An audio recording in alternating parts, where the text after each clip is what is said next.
लकड़ी की चाबी से या लकड़ी के इस्तेमाल से लॉकअप खोलने के बाद नदी से एक-एक कर निकलने का ये दो गंभीर एंगल आता है।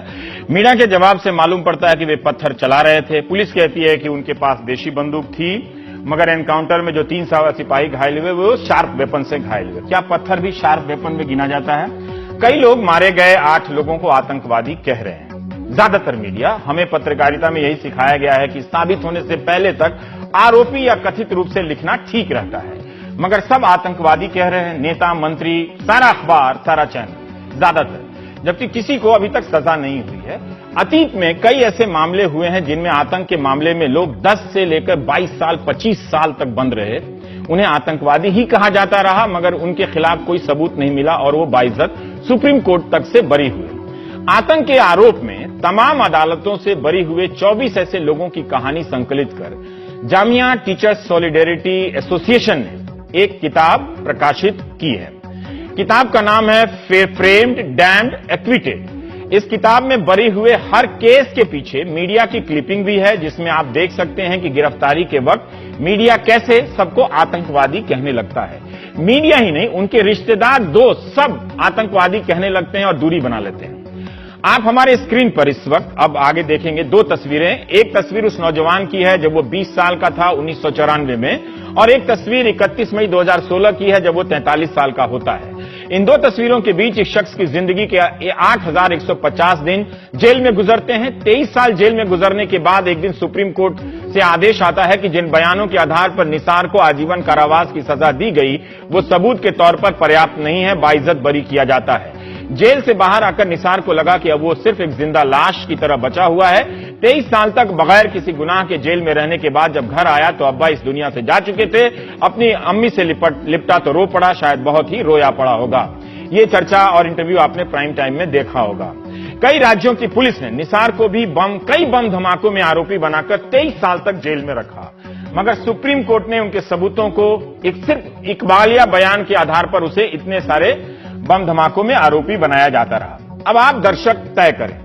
यह पूछा जा रहा है कि भोपाल के भागे सिमी कार्यकर्ताओं को कुछ लोग या कुछ पत्रकार या सेकुलर आतंकवादी क्यों नहीं कह रहे हैं। इस सवाल का जवाब दिया जाना चाहिए और पूछने वाले को बिल्कुल ये सही सवाल पूछने वाले पूछ रहे हैं, क्योंकि ये सवाल को लेकर सोशल मीडिया में बहुत भद्दी भद्दी गालियां दी जा रही हैं। मैं छोटा सा प्रयास करता हूं। सोशल मीडिया पर भद्दी गालियों के साथ सवाल पूछने वाले कह रहे हैं कि क्या इन्हें आतंकवादी इसलिए नहीं कहा जा रहा क्योंकि ये मुसलमान हैं। अव्वल तो ज्यादातर चैनल और अखबार आतंकवादी ही लिख रहे हैं, इसलिए ये शिकायत अब वाजिब नहीं है। शिकायत ये होनी चाहिए कि क्यों आतंकवादी लिख रहे हैं, पर खैर ये दूसरी बात है। निसार का ही केस लीजिए। मुझे आप पर यकीन है, आप निसार की कहानी जानकर ये नहीं कहेंगे कि एक मुसलमान के साथ ऐसा नहीं होना चाहिए। आप यही कहेंगे कि किसी भी आम भारतीय के साथ ऐसा नहीं होना चाहिए।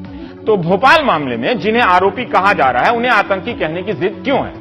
हाँ, वो आतंक के आरोप में बंद जरूर है और एक सिपाही की हत्या करने का भी आरोप उन पर लग गया।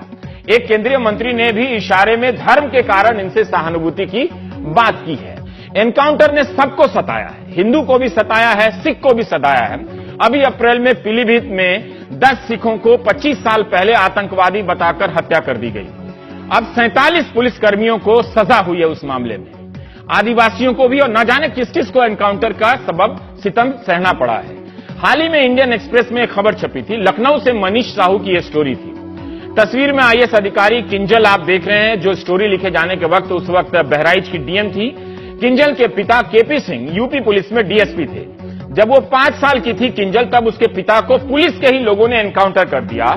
एनकाउंटर साबित करने के लिए केपी सिंह के साथ साथ गांव के 12 और लोगों को निकाल लाए और मार दिया।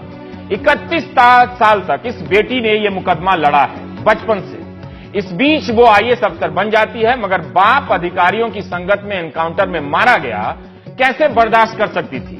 31 साल बाद कहानी यह निकली कि केपी सिंह खुद 2 अपराधियों को पकड़ने गए थे, लेकिन पीछे खड़े सब इंस्पेक्टर आरबी सरोज ने उनकी छाती में गोली उतार दी। इंस्पेक्टर सरोज को आजीवन कैद की सजा हुई।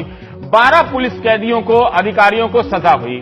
इनमें हिंदू भी थे और मुसलमान भी थे। इसलिए पुलिस के एनकाउंटर पर सवाल उठते रहना चाहिए। इसका हिंदू या मुसलमान से कोई लेना देना नहीं है। नहीं तो पीलीभीत के उन सिख 10 सिखों से को आप क्या कहेंगे जिन्हें आतंकवादी बताकर 47 पुलिसकर्मियों ने मार दिया। इसका मतलब यह नहीं कि भोपाल जेल से भागने वाले अपराधी निर्दोष हैं। जब तक आरोप साबित नहीं होता तब तक वे निर्दोष भी नहीं हैं। लेकिन एनकाउंटर पर सवाल क्यों नहीं किया जा सकता है? जेल से कैसे भागे क्यों नहीं सवाल हो सकता है? रमाशंकर यादव की हत्या कैसे हुई यह सवाल क्यों नहीं हो सकता है? हमने यह भी देखा कि मालेगांव बम धमाके की आरोपी साध्वी प्रज्ञा सिंह ठाकुर के बारे में मीडिया ने कैसे लिखा। अव्वल तो हम आरोपी लिखता है या आतंकवादी लिखता है, हम सारे अखबारों को स्कैन नहीं कर पाए, वक्त नहीं था। लेकिन इंडियन एक्सप्रेस की हेडिंग आपको दिखाते हैं। इसमें सीधे पूरा नाम लिखा है। हेडिंग में आरोपी भी नहीं लिखा है, आतंकवादी भी नहीं लिखा है, साध्वी प्रज्ञा सिंह ठाकुर लिखा है। और ये टाइम्स ऑफ इंडिया का आपको हेडिंग दिखाते हैं कि जिसमें सिर्फ साध्वी प्रज्ञा सिंह ठाकुर लिखा गया है, एसपी पुरोहित लिखा गया है, न टेरर एक्यूज लिखा गया है, न ही आतंकवादी लिखा गया है। तो क्या यह जिद ठीक है? बेहतर है, अगर आपको यह सवाल ठीक लगता है कि इन्हें आतंकवादी ही कहा जाना चाहिए, तो आप, सरकार और अदालत ये तीनों मिलकर तय कर लें कि अब से पुलिस जिसे भी पकड़ लेगी वो चोर, डाकू, हत्यारा, बलात्कारी, आतंकवादी अंत तक कहलाएगा। आरोपी या कथित रूप से आरोपी नहीं लिखा जाएगा। सबके लिए नियम बन जाए तो सबको मुक्ति मिल जाए।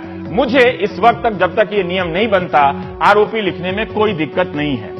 शायद नासिर या आईएएस अफसर किंजल को भी दिक्कत नहीं होगी। किंजल के पिता तो हिंदू हैं।